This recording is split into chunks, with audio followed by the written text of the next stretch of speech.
Alrighty, we are recording. Cool, thank you very much, appreciate it. Hello YouTube people out on the internet. I know, we didn't agree to utilize last time, and you're just going to be looking at me, but this time you're not on a side view, thankfully, so I actually have somewhat of a conversation with all the people that are here today. But yeah, thank you for listening to the Church of Witchcraft, and we hope this brings you some value and adds to your craft as a whole. And I'm going to start addressing people that are in the room now. And we have one new face here. What's your name? I'm Michael. Hey Michael, what kind of craft are you in? I work mostly with plants and green magic. Okay. I'm also a Hindu, practicing Hindu, which is, to me, is pretty much Eastern paganism. I would agree If with that. you understand the practices and they work well together. I work with some elements of druidry, a little bit of Shinto. I'm trying to learn more about Shinto because I'm part Japanese. Cool. And just a lot of the early traditions that I've come across to just work with me, and I work with them. That's good. That's a lovely place to be. Cool. Thank you for sharing. Appreciate it. I'm Madison. This is my third one of these, and I'm exploring. I'm just kind of getting an idea of what my practice is. So. Yeah. Cool. I'm Tiara, or TK. A lot of my practices are centered around divination. I do some elemental magic here and there, some weather magic, sigils, servitors, things of that nature. But yeah, mostly just card slinging, those tarot cards a lot of times. Yeah. Good stuff. That's what we were doing this morning. Throwing around cards and things. And then I did it later this afternoon. Just all the time, all the things. That's why you have to keep a magic box in the back of your car. Always. Okay, yeah, I'm not just going to let you guys introduce yourselves. Everybody that's in YouTube has already heard this all the time, but I practice celestial witchcraft, so that looks like a lot of the planets, cosmic magic, stars, planets, astrology, divination, specifically for cartomancy, oneromancy, dream magic stuff. Starting to move a little bit more into crystals. They've been kind of calling out to me a little bit more, saying, hey, by the way, you need to pay attention to us. And I'm like, okay, fine, I'll listen. I'm trying to learn my stones too. Right. We have a very, very tiny library that's an occult library that has a whole bunch of different resources and stuff in it. It's in my house, but we have the Crystal Bibles 1, 2, and 3. Oh, nice. A lot of people only have number 1, but we have all 3 of them. Yeah, it's good. It's a good time. Apparently, in the Colorado Springs area, there's a geology group that gets to go on paths that no one else aren't open to anybody else, where they can go and gather like crystals and stones and things like that. Fascinating. I'll have to try I'm and pretty sure my geology professor from Pikes Peak Community College is probably a part of that. I'm trying to remember his name. I think we just called him Bob, so I don't remember his last name. That's okay. Bob, the infamous Bob, we'll be bringing to. And so, like I said, I represent the Church of Witchcraft. Titles are not super important. You can find out on your own on our website, you know, who's where and why. And like I said, just thank you to the internet and YouTube people for being here, as well as the rest of you being here. Go forth and spread the word of all the fun stuff that we talk about. So today we're talking about self-sanctity. Has everybody kind of heard that we were talking? I know you have. Did you know that what kind of the topic was? Yeah. Cool. Yeah. I don't know. No? Oh, just brand new. You're going to be on our Discord. I know. Shameless plug, YouTube. We have a Discord. I know. So self-sanctity is one of our most important things, and it's sort of condensed and coalesced into this thing. So the coven that I'm part of, we were talking about our own self-sanctity, and then the political sphere that we're currently in is also of that same iteration, and some of the violations of self-sanctity as well, which we have some words on. At least I'll hold out that it's my position and not necessarily the church's opinion, because I can't speak for them all. And that being said, we were talking last time about the tangled nest, which is a whole bunch of emotions and that sort of thing, and we're going to circle back to some of this. But the tangled nest is a lot of your emotions, complications that you have that are in your own life that are in the way, that become hurdles or obstacles. It makes it so that you can't really listen to yourself as well, in the easiest form that you can think of that in. One of the things that I'm going to say that's going to be semi-controversial, probably several things I'll say that are controversial, you are not special. This is a really important thing, that you're not special. We're going to loop back to that, but I'll make sure to rectify that later on. It's a concept my family has been throwing around that we've been talking about, this myth that we have. Because if you look at all of our movies and all of our media, what we see is the hero's journey, right? We see this, this one person, and we see this idea. And the reason that they're in our stories and our legends is because that's probably not true. It's what we want to be true. This is some of the logic that my family was using when we were kind of debating some of this, as well as some of my friends, that this is why we think you're not special. Because why would we make stories? If it were true that we were special, we'd be making stories where you're not special, but we're making stories about us being special. So, deaths of myths. Centering yourself also makes room for yourself. So removing some of that tangled nest and unwinding some of that is also making room for yourself. So when you center, you're making room for yourself, and you're moving out some of that old junk that's kind of piling up. In the book, Do Androids Dream of Electric Sheep? They reference the apartment complex that one of them they go to. They talk about kipple, which is just the rubble that's of what's left of humanity, and it just sort of creeps in and sort of gets in people's stuff, and eventually it just buries you along with the radiation, with an irradiated planet. So avoid that emotional kipple, basically, and that's that tangled nest again. That accumulates. So it's stuff that accumulates. Kipple. Yeah, it is. It will get you. And I found this is another phrase that I've used pretty consistently, that which is void seeks to be filled, and that which is filled seeks to be void, because we're seeking this equilibrium. There's always this equilibrium that starts trying to find some sort of, not homogeneity. What's the word I'm looking for? Homeostasis, that's the word I was looking for. A homeostasis point of what's the most balanced, and things can move in and out of balance, and it's our job specifically, which is in general, they do, they balance things, they look at things, they adjust things, whether it's for themselves or it's for other people, so on and so forth. Parts of centering of yourself has to do with arresting anxieties or personal emotions that are sort of overriding some of your better logic, perhaps. And these are hurdles to centering yourself. And quieting those down is going to make a lot more room and make it so that you have room for the witchcraft that you're doing and using that magic, partnering with that magic. Another way to do this is not just to analyze or figure out what emotions you're having, but also has to do with the meditative practices. You can look at a lot of different cultures. I'm going to pick on specifically some of the Astika schools in India that use a sequential meditation to start breaking down some of those barriers and connecting themselves to the all. I always get this confused, but I believe that it's Purusha that they're trying to connect to, and Prakriti is all the material matter that exists, and that's specifically from the Samkhya Astika school in India. But you'll see the same concept mirrored in a lot of different places. This clarity provides an intrinsic anchor to know where you're at, right? You become that centered focus in your own craft, right? If you're just a whole buzzy mess of stuff, you can't really focus on what you're doing. You've got a whole bunch of noise going on in your brain, you're not really connected to anything, and this is sort of why we have altars to some degree, because it is a solid, stable thing that's external to you. And it's a good intermediary while you're sort of working some of that other stuff out and untangling that nest. Divination through transcendence. So divination is just dividing messages in your own life. Looks like we have another guest. Hello, and another guest. Welcome. What's your name? Rachel. Hi, Rachel. Hi, Andrews. I have the card, so he knows on me. All of you are welcome to talk, though. So. It's hard holding up a ceremony. Right? Yeah, but it could be safety day. Well, it's a great day. What do you practice? Just kind of my own weird thing, I guess. It's all a weird thing. We're talking about all of our own weird things. That's a good thing.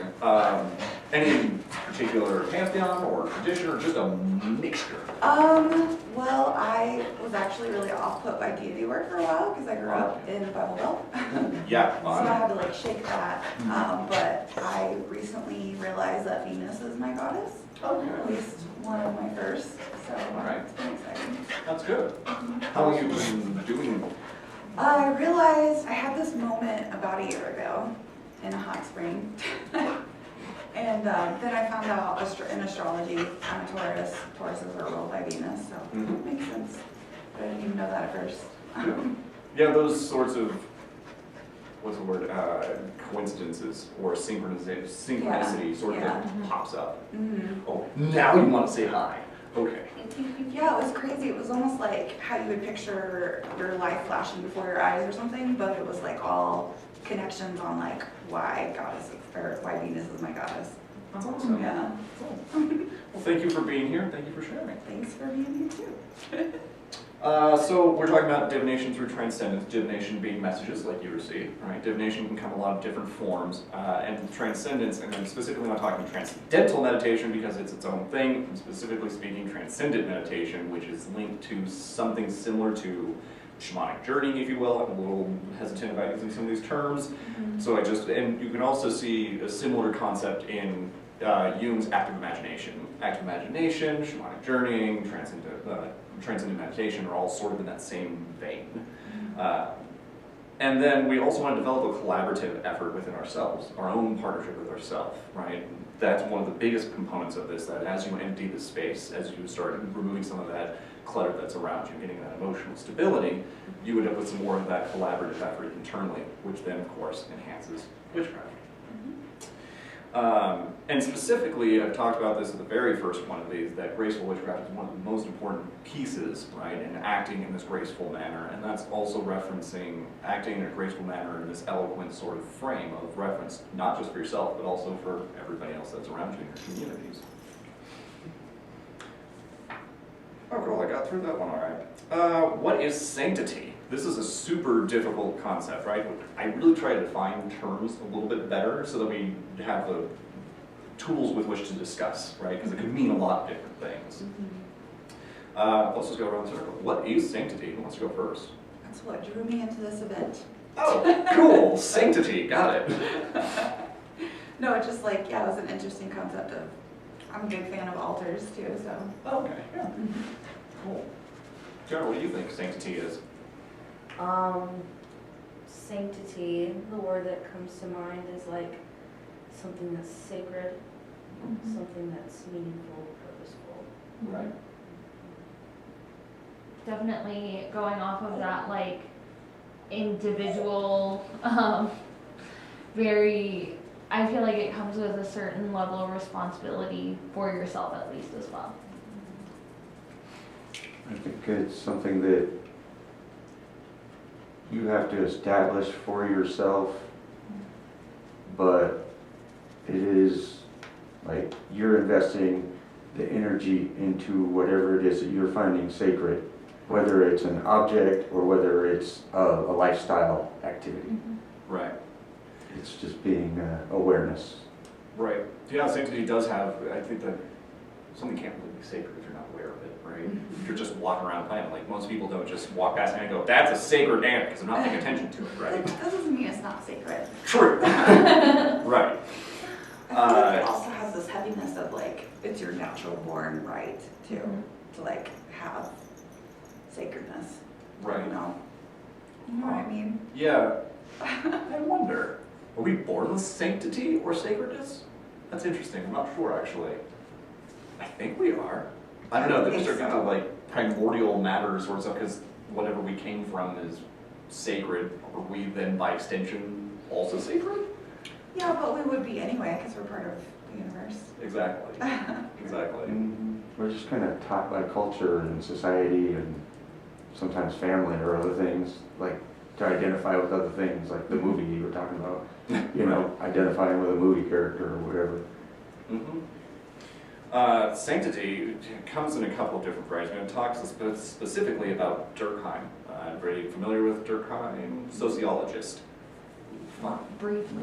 Durkheim is an interesting dude. He talks a lot about religion and how things become sacred. He talks about the difference between sacred and profane. Profane are usually the things that we don't want to have involvement with. Sacred things are the things that we want to bring in, but there's a lot of distinctions in here. Durkheim's very opinionated. He's a sociologist. Okay, yeah. The behavior of our species creates sanctity. It stipulates ritual, ceremonies, and tradition. His perception, or at least his position that he took back in 1954 when he started doing some of this, is the idea that nothing is sacred by just its definition. But the only reason that it has sacredness or sanctity is due to the individuals interacting with it. That the humans are the ones that are getting around and going, you know, you have two rocks, and you have a bunch of humans, one rock is sacred, one rock is not sacred, right? And our behavior is what's making those things sacred. And I find that interesting. It's kind of, it reminds me of like the concept of just like good and beauty, you know what I mean? Right. It's just so relative or subjective. Very much the same thing. Sacred, profane, beauty, ugly, those sorts of things are all, the reason that something's beautiful is because a whole bunch of humans got together and said, yep, that's beauty. Or a whole bunch of humans went, that's really a bunch of ugly nonsense. But we can do that on our own without outside of society. True. We have that power, that ability. Right. We can make something sacred by giving it that attention. Right. And this is starting to hit on exactly where I'm going with this, is that, well, part of this, that our self-sanctity, we're defining that through witchcraft, through whatever we're doing, whatever spell work we're doing, we are defining that. What is enhancing that is specifically if you're working with a coven, you're working with a group, or you're working with colleagues or collaborating, then there's this group coherence, that everybody sort of has the same kind of concept, like that they're also agreeing. You might remember us talking about this in our philosophy group from years ago. Probably.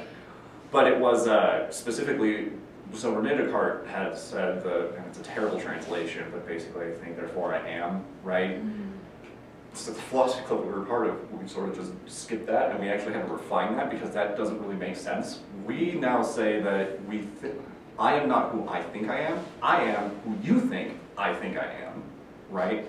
I don't like that. Yeah. It's frustrating, right? But what I do, like as I do witchcraft, or I start helping with the church stuff, what I'm doing, you're also agreeing that I'm doing, which then is reinforcing my behavior to continue reinforcing my behavior around that thing. So I'm not who I think I am, I'm who you think I am. They're just reflections that are reinforcing my own behavior. Yeah, I mean, this kind of goes along with like directing energy too. Exactly, exactly. And that same a la Durkheim sort of concept that what we make sacred is by our own definition. And if you're working in a group, all of you are collectively creating that thing that's sacred or sanctified. Not that it's required to have a group, obviously. So the behavior is stipulating the ritual, ceremony, and tradition. I'm not going to get to those definitions exactly, but why things are rituals are sequences of behaviors that we do, that we choose or select to do for whatever reason, whether that's incident or happenstance or synchronicity, whatever that is, we set up that sequence of behaviors. Those are fed into ceremonies. Ceremonies are comprised of a whole bunch of different rituals, one or more. Traditions, I'm working on. I'm actually not quite sure what a tradition is necessarily. I'm not sure if that requires time, or if that requires repetition, or if it requires one person or many. Probably just consistency. That's kind of what I think too. You can have a personal tradition. It's just something that you repeat. Yeah. It's not quite as often as a ritual, because rituals are usually like daily. Right. But Or And on a then would- specific schedule. And a ritual could then become its own So like the tradition. maypole. yeah, Right. Yeah. Yeah. It's a ritual, it's a tradition, a lot of people do it, right? And I think, again, the same group coherence that we're talking about also reinforces those traditions. I'm not quite sure yet what I feel about tradition or how to define that exactly, but something in that realm. Some of those pieces have to add up to tradition, but there's not really a clear, this is why it's a tradition. It just seems like a smattering of things that create It's kind of tradition. intuitive, I'm sure. Right. I'm just like naturally drawn to. Mm-hmm. And that raises a whole bunch of other questions about, the collective unconscious and whether or not these things already previously exist, and if they already are at their very core, chicken and egg. Which one came first? Did the tradition come first? Did the people come first? I don't know if it actually matters. A relative of the chicken came first. eggs came first, and it was from something that wasn't a chicken. Egg became a chicken. Right. By infinite mutations. Religion is also a social contract, primarily, amongst people, and it is what is being worshipped by the community. break that down real quick. So we're not necessarily saying this deity, we're not saying we're going to worship this one specific deity. The collective people that are worshiping deity or deities are then worshiping the collective worship, if that makes sense. They're not necessarily worshiping the thing, they're worshiping the worship of the thing. Interesting. I never thought of it like that. That just like blows up like modern religion, I feel like. Exactly. And culture, you know. Well, then what do covens do, right? If you have a coven or, a grove or however you want to call it, whatever group you might be part of, or solitary, right? You're worshiping the worship of the thing you're doing, right? Because those are the traditions, those are the behaviors we're making, those are the rituals and the ceremonies. It's like you guys know each other. Apparently. This dog is very lively. You can't see it, but I assure you there is a dog in the room. So this was also touched on this a little bit, that group coherence and a unified agreement. That's what I wrote down. A group coherence and unified agreement of sanctity. We agree that something is sacred or sanctified or profane, right? That what's beautiful, what's not, what's sacred, what's not, what deity it is, what it's not. I find this, as I'm talking about this and hearing myself utter these words, I'm realizing that that in itself creates dualism in that itself, just by saying this or that, 1 and 0. And I'm not sure if we can get away from duality necessarily. That's tricky. That's like another different. That's a whole other talk. Yeah. But yeah, group coherence is one of those things that we had. For example, if you talk about Aristotle, he had a group coherence that it was an Earth-centered model, and we were saying this is where everything is, and everything coalesces into the center because of their telos and the reason they exist, and that was the group coherence of their society. As time went by, people started not adhering to this group coherence, and it started, breaking apart a little bit. But new information that was coming in started separating some of that group coherence and inserting some of that discord a little bit, if you will. If you want to use a less archaic example or a less real example, I'm not going to get distracted by what's real because we just have to bury that past. We're just going to assume reality exists in the way that we understand it. But Lord of the Rings, everybody familiar? Anybody read this? Right? Oh my god! Anybody read or have any knowledge of the Silmarillion? Yeah. A little bit? Read it a long time ago. Yeah. One of the things that I like about the representation of how magic is in this particular setup is that it's sung into existence. So Middle Earth was sung into existence, it was spoken, so words and had carried weight, manifestation carried weight. And the reason that evil exists is because one of the cosmic deities, basically, everybody was singing a really dope song, basically. Everybody was like, this is great, this is a lovely song. And one guy was like, well, we haven't just made a little discord in there. And then that's what became a bunch of like the evil and the giant tigers and all the orcs and stuff. And that's what Melkor was, is that he introduced this discord into the group coherence. The cool thing that, let's make this shiny example and make this really awesome, and then somebody's just like, let's just pick that apart a little bit. Same thing with Aristotle's earth-based principle. So we get into Copernicus, Galileo, and start moving forward, that starts breaking down, and we get up to Newton, who didn't just divest himself of all Aristotelian principles, but also Newton started reframing that into a heliocentric? Yes, heliocentric model, and that was including the concept of infinity that started happening. And now the group coherence is starting to shift and change, and that narrative started shifting and changing, just like we see with religion, just like we see with witchcraft or practices, that we have a group coherence, and that's important to understand that there's an adaptation and change that goes along with that within those groups.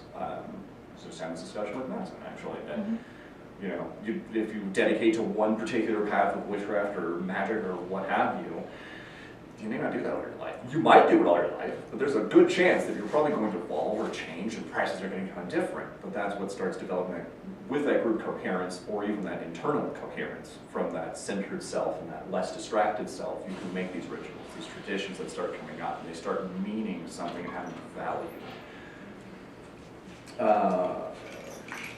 When you strengthen a group itself, it also strengthens your groups. The stronger you are, the stronger the constituent components are, the stronger the whole group is going to be by those individuals being strengthened unto themselves. Durkheim, quote, for example, he stipulates that a religion is a unified system of beliefs and practices relative to sacred things. That is to say, things set apart and forbidden. Beliefs and practices which unite in one single community called a church. Also, side note, that's part of the reason why we're called the church, because of this Durkheimian sort of thinking. And all those who adhere to those principles. So I'll go ahead and read that again. A religion is a unified system of beliefs and practices relative to sacred things. That is to say, things that are set apart and forbidden, beliefs and practices which unite in one single community called a church, and all those who adhere to those churches or organizations. You can interject church, covenant, grove, group, lodge, whatever that is. And this also goes way beyond just like standard magical practices. You could be a part of any group, and that has its own group coherence. And there's tiny pockets, so it can either be a very large concept of group coherence, very small, focused version. There's a book that I read a few months ago that they had brought up the idea that of when religion started happening, when we started getting divine beliefs and we started making communities, it was usually about nature because we didn't really have what we consider science today and we couldn't explain stuff, and so, deities existed or supernatural explanations happened. With that said, there were certain worship of those practices or viewing themselves with that kind of power, and each person had their own relationship to that which is divine. The book that I had read, I think it was Roots of Ritual, had posited the idea that those people, those prehistoric people, by prehistoric I just mean before we wrote down stuff, they were an individualized cult institution. They were the cult of themselves, the cult of the individual, their own practice, their own thing. And then when you get into agrarian stuff, you start looking at those divergences you start giving people roles within that society. They didn't have time to be with the divine, and so they offloaded that onto things like shamans and priests, and then they became the ones that were the closest to divinity, and then started separating the people from the divine, and those individual cult institutions became group cult institutions, and then they started making those traditions, and they started having that same group coherence within them. But I still think, I believe wholeheartedly, that each individual, their approach to witchcraft or magic is still a valid individual cult institution. That it is the cult of you, the cult of your practice. And it may be predicated on previous historic things, it might be predicated on a different pantheon or history, what have you. And it's about respecting those things necessarily, and also respecting your own self-sanctity. And developing those is developing your own cult institution. And don't think I'm pretty sure nobody in this room is like, oh, cults are evil, right? Cult is just this definition of we're getting a bunch of people together, a small group that has a specific type of worship or religion or divine practice. Where we get into cults that are a problem are things when they start taking away autonomy. They start taking away your sanctity. That's a problem. That is not, we're not good with that. That I can say wholeheartedly. The church is definitely not like, you absolutely should have your own practice. And if you find a whole bunch of people here that also believe the same way, please make a group, because that's cool. That there's, synchronous group coherence that just manifests. That would be awesome. But we want you to practice your own sanctity, your own magic as well, even if you have a group. Thoughts? I'm going to pause there for a second. I just thought of watching something about cults and them saying cults plus time equals religion. I've heard that. All right. Yeah, I've heard that. I can see that. Yeah, I'm not sure when you jump. I don't really have a good definition of when you jump from cult to religion. Probably when the government or overall society. When the government decides you're dangerous. Whenever it's like majority approved, I would say. Right. I guess that it would be. I mean, it's kind of like marriage. It's just like you're in a relationship. It's like let's just get the government involved in our affairs. It's like yep, now you're a relationship. It's like I guess. I'm just thinking of whenever Christianity was banned, and then the king's like, oh no, that's our religion now. Right. I don't know the details. Yeah, separating, that's a really interesting thing. That whole Christian Catholic thing, the split from the church, was just a fascinating piece of history that I'm not well versed in. I have a pretty solid. Jesus was a witch. He had to be. And also the fact that you found Matthew, Mark, Luke, and John in a desert in the middle of the Southeast Asia, please, those didn't exist. I digress. And they were fishermen in the desert. Yeah, right? They believe in stories from fishermen. Right. Aren't fishermen famous for making up big stories? Really? I've been to Southeast Asia, that's pretty tropical. So with that, all of those things in mind, your own self-sanctity, your own magical practice, witchcraft, whatever that happens to be, the word coherence or singular coherence leads us to what are altars, right? Most witches or most magical practitioners have some sort of altar of some iteration. This is where we start. Spoiler alert, there's going to be a little bit of controversial opinion here, so let's just keep it respectful. I think we're all pretty much on the same page, and you have an idea of where we're going. I told them what we were getting into here. Anyways, altars is we're trying to find out what is sacred and why is it sacred, right? Why do you put pine cones on your altar? Why do you use purple ribbon instead of pink ribbon? Why do you have these different associations? And finding out what is sacred and what isn't. And why it's the way it is, right? If you just are, this is the thing I've asked witches before, I've been practicing for 20, 30, 40 years or more. And I asked them very simply, a really easy question. What's a witch? And they can't answer me. And they've been practicing for decades. I just heard a podcast episode where they took listeners' answers of definition of witchcraft, and magic. Whew, that It's a pretty good episode. That sounds interesting. I'm Yeah. fascinated to hear that. Yeah. Magic and Alchemy is the name of the podcast. Magic Alchemy. and Alchemy podcast. Gotcha. I'll have to look into that. It's a good resource. Mm-hmm. Yeah. I get a lot of people where they just can't answer me. They start talking about their traditions. They say, well, I do this. And I'm like, well, yeah, okay, that's what you do, but what is a witch? What is the purpose, right? In all of the previous iterations of talks that we've had here, that it's been really the internal and external community, witches have influencing these things. And largely, in a very broad, grossly broad spectrum, our definition of witch that we hold out is that a witch is manifesting with intent internally or externally. Just full stop. And that makes it broad enough. There needs to be a little more definition in that, because then we start getting some weird territory, because then what's a scientist, right? Does the scientist, by that same definition, technically a scientist would be a witch by that definition, because they are manifesting with intent internally and externally. So start defining that on our own. We really want to encourage more critical thinking instead of us just telling you what the answers are, because that will turn us very quickly into one of those mind-controlling cults that we don't want to be involved with. We want you to think. We want you to stipulate your own sacred things, your own profane things as well. The purpose of an altar really depends. I guess first we should really talk about what even is an altar. First, you need to tell us what a witch is. What is a witch? Okay. Let me go. Let's think back in my head. Let's see if I have better articulation. Over that You part. just- No, like, I You felt pretty like, much said is like a person who's using their intentions and will Yeah. manifest Yeah. something different in reality, a change.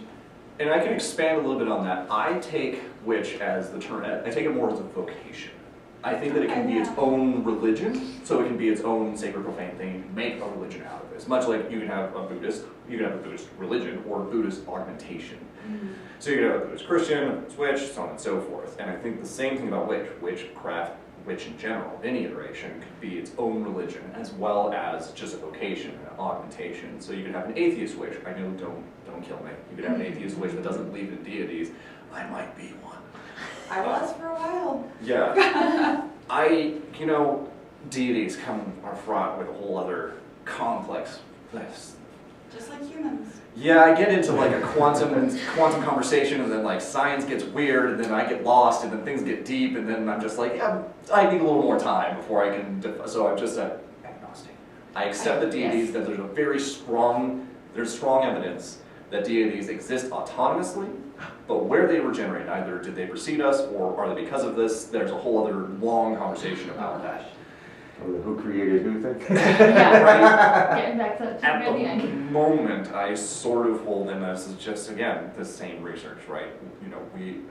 In my witchcraft, in most of the people that are involved with the church, our thought is very much a scientific sort of observation or approach. If we have a hypothesis there, we're going to test it, see if we get results, we're going to see if we can replicate them, if other people can replicate them, and then we move forward, right? So, things do change, and we also admit when we're wrong. Things that churches normally don't do. We are okay with being wrong. We would rather be wrong a lot of the time, because if we're not wrong, then we are lying, probably.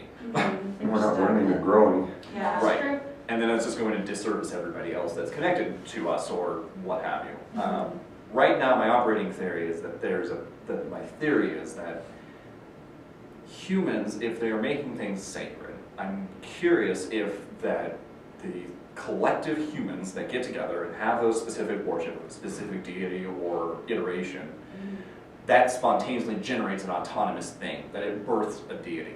That those deities then operate autonomously from us, but are spawned from the collective unconscious. It's roughly my theory. Neil Gaiman style? Neil Gaiman style? A little bit. Yeah. That's totally influenced my opinion on it too. I've actually never seen that, but yeah. It's so good. There's this one episode, sorry, I won't That's go okay. too bad of a tangent, but it's over Ostara, and like she's celebrating, and there's like all these different versions of Jesus there because, That's awesome. yeah. I love that. It's kind of like Loki and all the iterations of Loki. Yeah. Yeah, and that's what I'm playing with right now. Does that make sense? Or was it that a whole bunch of deities that were their own race of divine beings, or what we consider divine, got together, and then we were there basically fever dream, that we just showed up because of that? Because it could happen the other way. I don't Both know. simultaneously. It could be, and there's a lot of that kind of theory, and I share that because we want to encourage that same kind of critical thinking. We don't know. We are one way, not the way, right? And that's a really important thing, and I'm going to say that ad nauseum. Somebody's going to put this on my grave, I bet. There's going to be, I'm going to die, and they're going to put an epitaph on there, and it's going to say, he is one way, not the way. It's fine. So, but yes, that's kind of what I think of as witch, that it's more of a vocation than anything else. And that could, we could really derail on that. Sorry. No, because that's a big topic. So a purpose of an altar, so altars that you will see can be a podium, could be a rectangle, could be like this table thing behind me. It could be a hinge, right? Whole ring of stones. It could be a boat. It could be a lot of different things. So altars take a lot of different forms, and it doesn't necessarily need to be an entire church building. It doesn't need to be an actual building. It could be any number of things. And I'm sure that you've probably already gotten to the point that an altar is also just yourself. That our position, I think, we're having some debates and stuff at the moment about this still within the church administration, but I want to pose the idea that each individual is essentially the first altar. They are the primary altar of themselves, and that altar is inalienable, right? So if somebody that may be ruling a specific segment of people or countries or states says you are going to do this thing with said body, that witches and the church would then take the same position that you can't violate a witch's altar because that's their right to practice. You can't violate a first altar because of the fact that we channel magic, and there's plenty of examples of this. How you channel a cone of power in Wiccan religions, how you do, in Cornish witchcraft. There's all of the stuff that it all generates from the individual, and especially strengthened by Durkheim's argument that anything that is sacred or profane is defined by humans. It has to come from us first. That's why that behavior, that tradition of treating yourself with that sanctity and clarifying yourself and cleansing those kinds of components through meditation or divination or other forms of witchcraft or magic is readying that first altar, and it can't be violated in as much words as you can understand. And this also brings up the idea of faith-based religions versus place-based religions.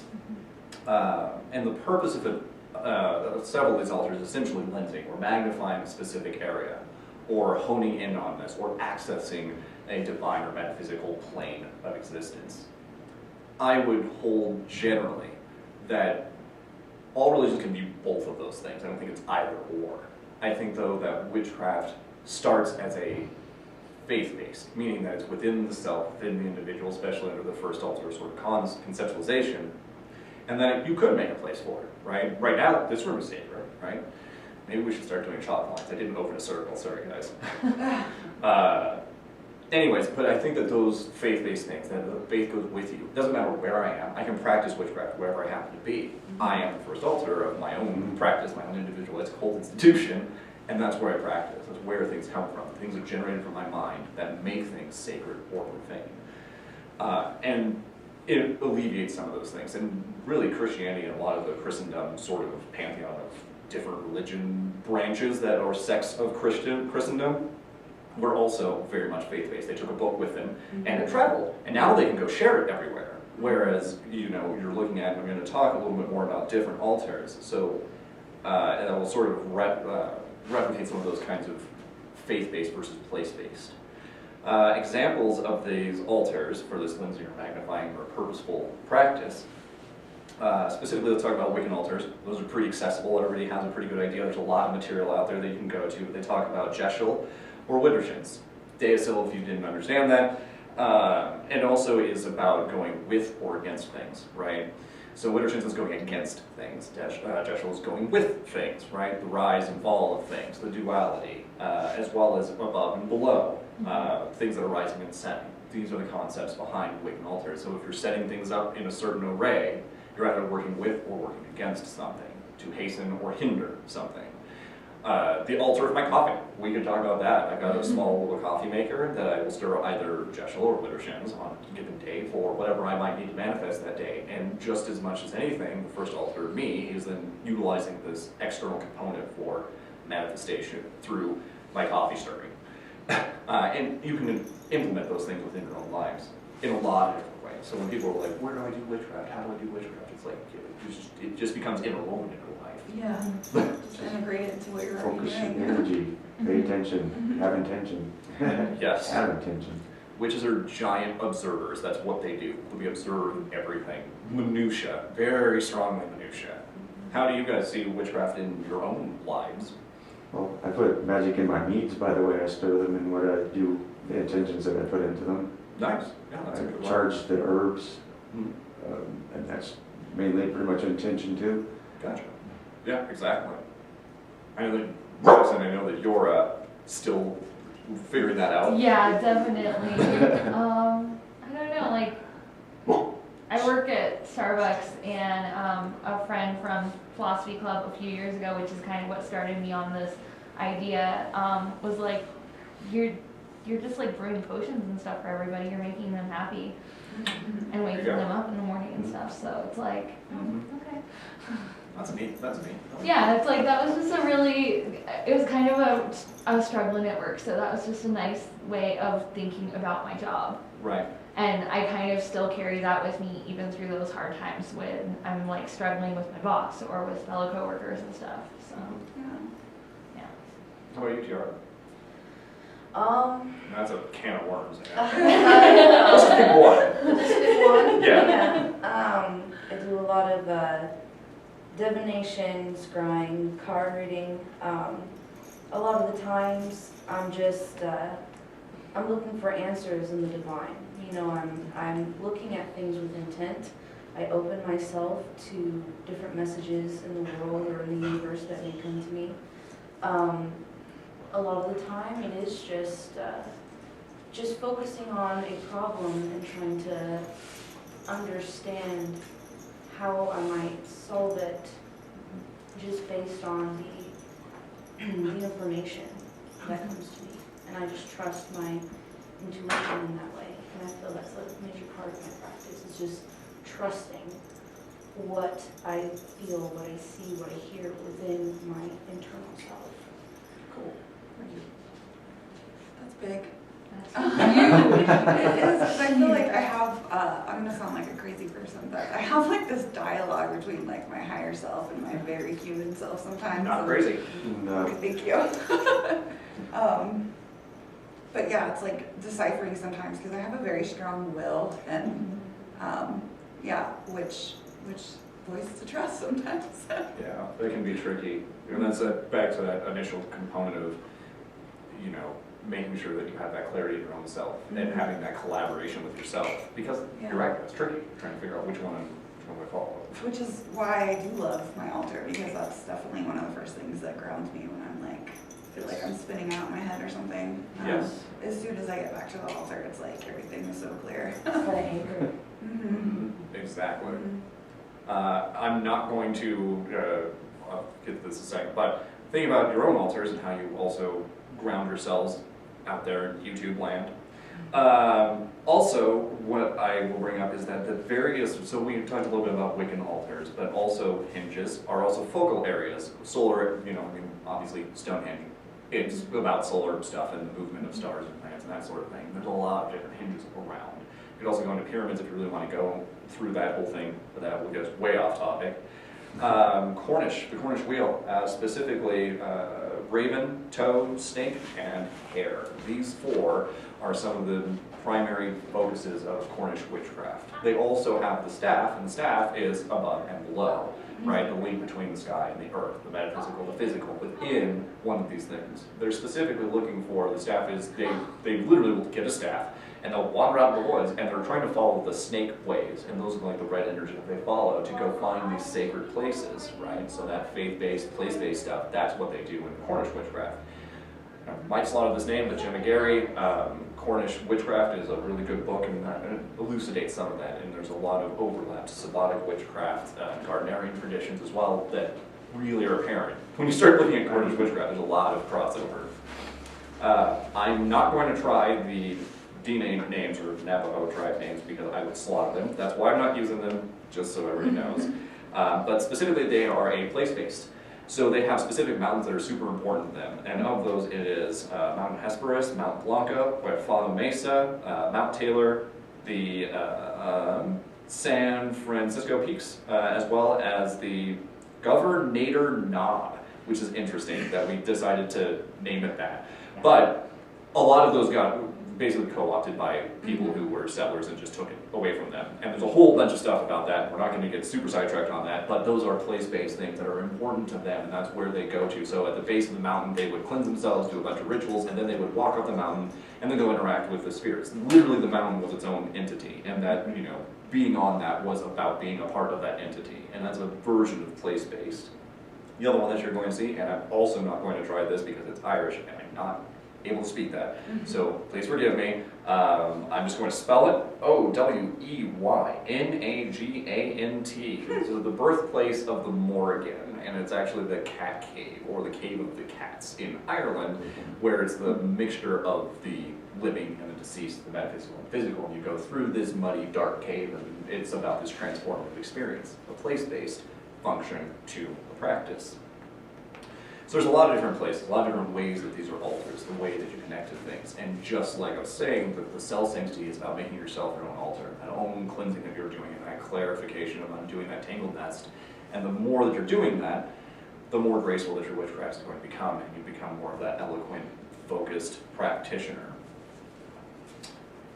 Transmuting. So I mentioned that we should transmute profane to sacred, or sacred to profane. How does one do this? There's a myriad of ways in this. There's not enough time for me to explain all of them, and I am not well versed enough to do your own research, but some of the ways that we're doing this is that first altar is yourself, and there's a lot of ways to do that. You take ritual baths, you go hang out in the woods, you can take naps, whatever that looks like to prepare yourself or your altar space. This is also interconnected with what we were just mentioning earlier, primordial matter, and all that is, was, and or will be. And that initial origin point is the sacred point that generally we all originated from. Or if you think that we originated from the mud, that's also, I guess, the connected place that would be your sacred mud, I guess. You know, that's the best way I can phrase that. And being aware of that. Remember how I sort of mentioned that about the "you're not special" thing?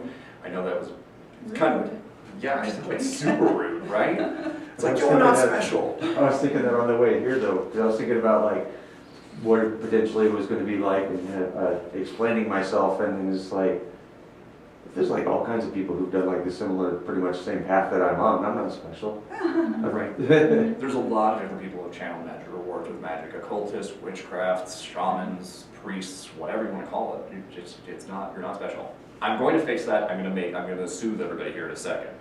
So, the ego self is the aware part that can recognize and honor this source. Whatever that source might be, whether it's the primordial all source or if it's the sacred mud or whatever that happens to be, your ability to know I am me, or the recognition of I am me, thing that's being able to recognize what is being honored and what is sacred and what that comes from.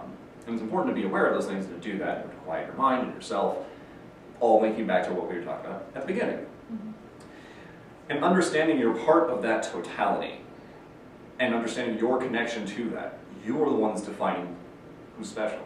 You're the one that defines whether or not you're special. I don't define whether or not you're special. To everybody else you're not special, but in your own practice, how you worship, how you cast spells, how you practice your ritual or traditions or ceremonies, that is what makes that special. Your group together makes that special. That's where you find what is special. If you're not inherently special, then you can create that for yourself. And what better way to do that than through witchcraft and through your divination method, different occult technologies to define what is special, because you're the one that's principally going to be making that call, not everybody else. And just assuming, oh yes, of course, I'm just the most special thing in the world, everybody should just listen to me. And that's also why we harp very hard on critical thinking, that we aren't here to be special or tell you how witchcraft is done. We can give you some ideas and we can sort of push you down a path and be sensitive to how you want to practice, but you have to define that. You get to define what your first altar looks like, whether you want to decorate it or not decorate it or whatever that is.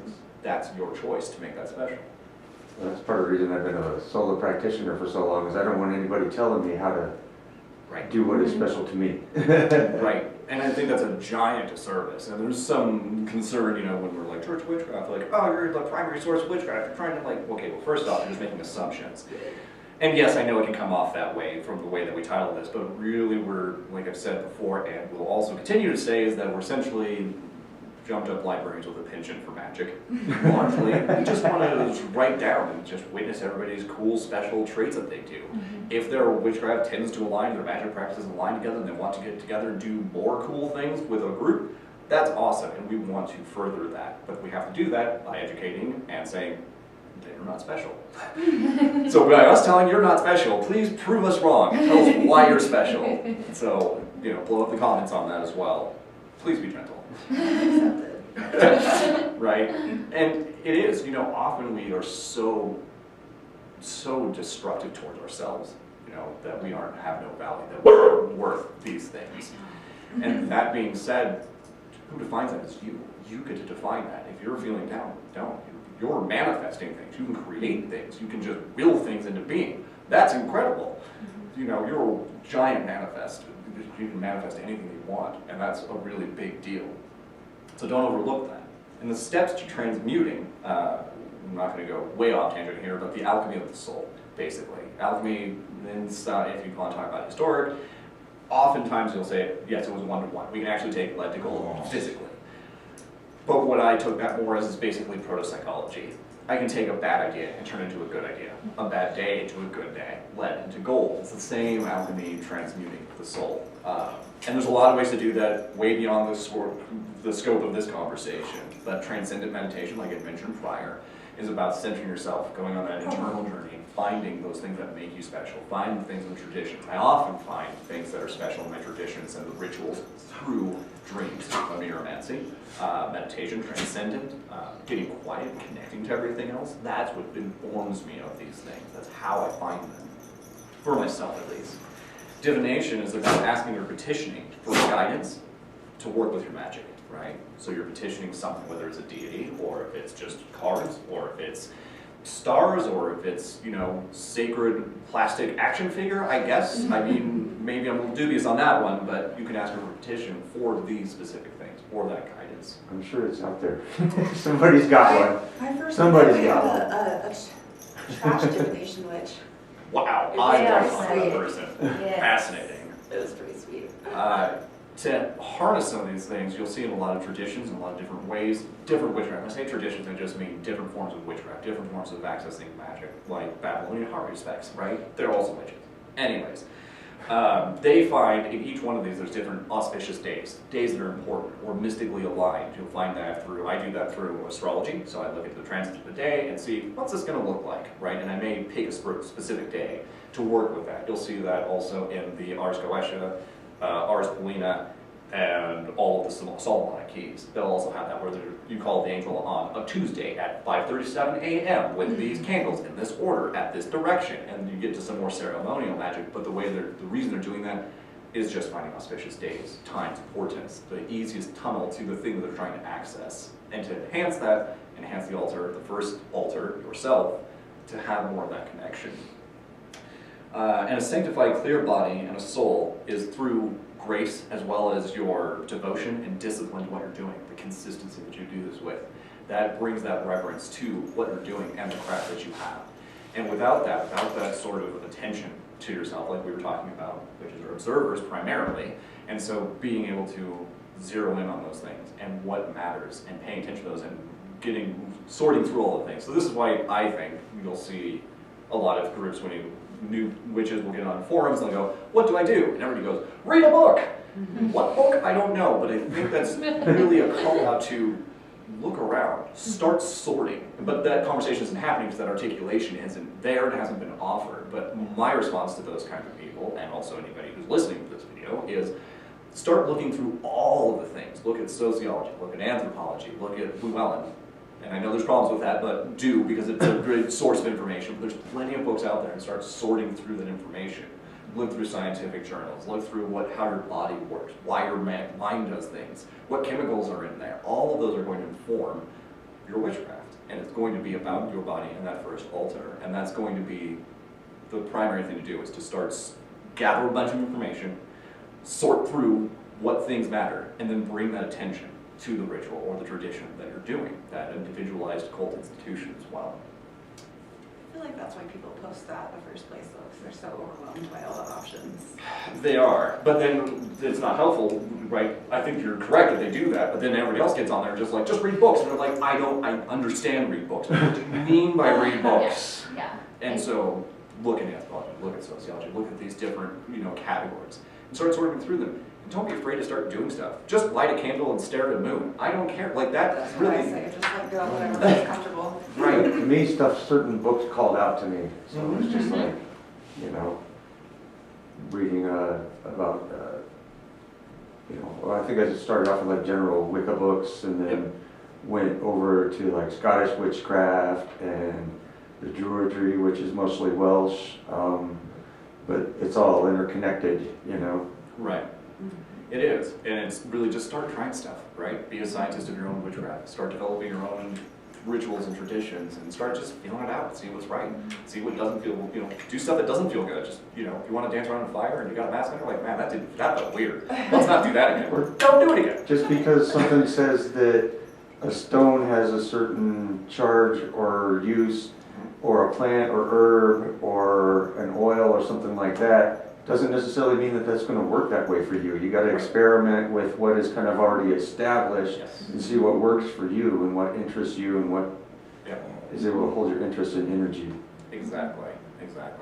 Well, I know the library is usually very patient with us, but I know that we're at our time and managed to actually get through this and got all my cards done in time. Again, yay me. I'm glad for that. Thank you for everybody who's here in person. Please, anybody on YouTube, watch our stuff, have conversations, start talking to each other, mention stuff in the comments. And if you're in the area, you can come visit us here in Colorado Springs, or you can visit us up in Denver, because we also do it in both locations too. So thank you for watching and listening, and thank you all for being here as well. Have a wonderful evening. Yeah, thank you. Manitou drum circle, if anybody wants a ritual. Is that